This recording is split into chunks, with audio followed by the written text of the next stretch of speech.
Okay, good morning. Welcome to the council update from the June 12th meeting. First piece that I want to update everybody on for everybody in this town, Southwest Berm.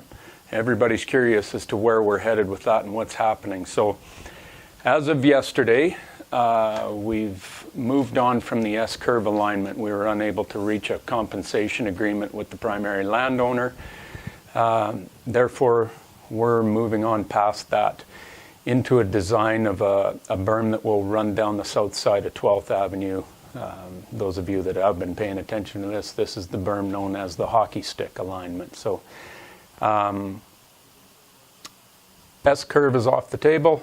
Hockey stick is where we're headed. We will have a press release in the next couple of weeks regarding this as to what our next steps are. So we're moving forward somehow. There is no option to not protect this area of town. It's part of the whole mitigation plan that we're still moving forward, and we will not stop until we get this done. So that's where we're at. As for the council meeting of June 12th, Wallaceville RV Park. This is a sensitive one to all of us that were involved in the decision to turn Wallaceville into a natural state and into a floodway. Back in the fall of 2013, we made that decision. So, individual came and presented what he and a few other people in town have been talking about, and that is turning Wallaceville into an RV park. Due to the fact that it has all the infrastructure in place, kind of, with water, sewer, and power. The issue is for me and for council. This was defeated at a 5-1 vote. Councillor Masterman made a motion to continue on with our plan to turn it into a naturalized area, which means remove all the infrastructure. This is an area that is extremely important to the future of High River and protecting this town. This is not the place to put 100 RVs in. The capital cost to build the infrastructure, the additional infrastructure to put 100 service lots in, would be enormous. And the payback just isn't there for lot rentals for RVs. This is not a revenue thing for me. I could care less what the numbers say. This is a flood-related piece. We made the tough decision. These people that lived in Wallaceville were forced out of their homes. Many wanted this to happen. Many did not. Regardless, we made the decision. We were all on the same page that this needs to be a floodway. And that's what we will continue to push, that it remains that. This is about protecting High River. If we want an RV park, we got lots of other land that's available if we wanted the massive economic benefits of an RV park, a large-scale RV park. So that was defeated. We're moving on. Beechwood will be a floodway, part of the river. Wallaceville will be part of the river.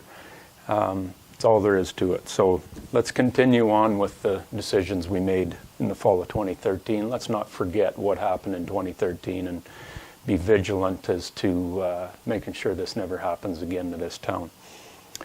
Next delegation came from the Museum of the Highwood, and Jamie Kinghorn and Irene Kerr from the museum came and just gave us an update. They have secured space for their storage facility, which they've purchased the Walker's Western Wear building, which will be able to house their collection. In the back end, they will still retain a relationship with Walker's Western Wear. So it's great to hear that they found a solution for that, because that's been a long time coming. RCMP Annual Performance Plan. Staff Sergeant Robert Alexander from the RCMP in High River came just to give us an update as to what his priorities are for this town for the next year, and lots of things that he spoke about. But the one thing I want to say about what Staff Sergeant Alexander has done in this town, I think he has done an excellent job with his staff to rebuild the confidence and the trust in this town. A lot of it was lost after what happened in 2013. Staff Sergeant has done a phenomenal job with the youth in this community and with the adult community in rebuilding the trust and the confidence that we all have in our RCMP force. So there's always going to be people out there that don't like cops, but overall, I think we're in very, very good hands, and thank you very much to Staff Sergeant Alexander for the job you're doing for High River. He's a High River kid, grad of '82, Senator Riley. So he's got an vested interest in this place, so I love it. Shouldn't have said grad of '82 maybe, but he said it in the council meeting, so that was his words, not mine. Use of public realm policy. So ECDEV lead Jody Dawson brought this to us. This is just how our public realm works, and we've got a lot of people interested, a lot of groups in High River interested in using the public realm in High River, which means park space, green space, streets, anything that's owned by the town of High River is a public area. We've never had a policy like this in the past, and it's created a lot of problems over the last 4 years because we've got such an engaged community right now that everybody wants to do something, and the common theme was nobody at the town of High River knows what they're doing when they come to do this. And you know what? They're probably right, because without a policy that allows staff to know what goes on with each piece, it's very difficult to do these one-off pieces like this. So this is excellent. Jody's doing an amazing job in getting this all put together, and it's going to be great to have this done and behind us, and the community will be able to work with the town of High River, and everybody knows the rules as to what can be done and what can't be done, and work together to find solutions so it can be done. I think that made sense somehow. So the Vital Signs program was the next one. Kaylee and Caitlin came and just gave us a brief as to what the Vital Signs program. Every 2 years they do a big survey to gauge where we're at. So in the off years they do a Vital Brief survey. So this survey is available on highriver.ca, and it's a quick survey focused on the economy and business. So if you've got a few minutes, just jump onto the website and take part in that survey. It helps us all. Facility status at the Bob Snodgrass Recreation Complex. So we had a consultant help us with a facility assessment on the whole piece.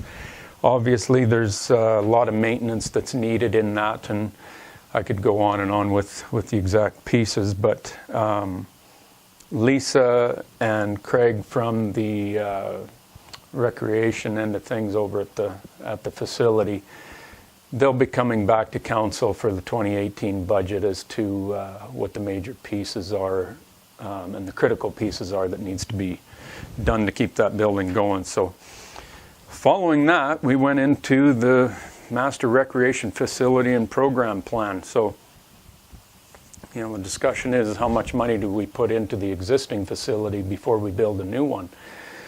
Well, let me tell you, a new one, today's dollars, it's about a $50 million touch. 8-lane swimming pool plus a leisure pool, 2 ice rinks, goes on and on and on. The asks that everybody has. We are a community of 12,000 people. I'm sorry, but we cannot afford something like what Edmonton has or what Red Deer has. We don't have that kind of population. A $50 million touch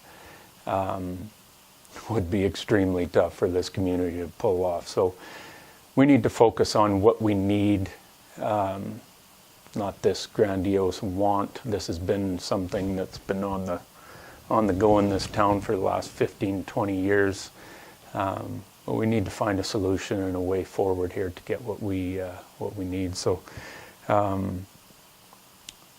we've got all this information. Next council will have to make some pretty hard decisions as to where we go with this stuff from there, because recreation is extremely important, and you have to put an investment into it for your community. And hopefully next council will be on board with that. Petition regarding a structure on 6th Street and 6th Avenue Southwest. So we got a petition from residents around this area. There's a house that was affected by the flood that's still boarded up. And the residents put a petition together. They want the house tore down. It just doesn't work that way. I don't know how many times I have to say this, but just because you don't like a property doesn't mean you can come to the town of High River and say tear it down. These are property rights. Because somebody doesn't like your house doesn't mean we just tear it down. Our concern is that is it safe and secure? This house is safe and secure. The homeowner is still working through DRP appeals and insurance. He wants to rebuild the home, but we don't get involved in it. We can't. So it's not wasn't a legal petition of any kind anyways, but I understand what their concern is, but we still have to work with people to help them find a solution on some of this stuff. We're getting there. There's only 3 or 4 properties in town that's kind of flood related stuff that are left to be dealt with. So we're getting there. 4th Avenue Southeast. This is the water main pieces that you see the press covering.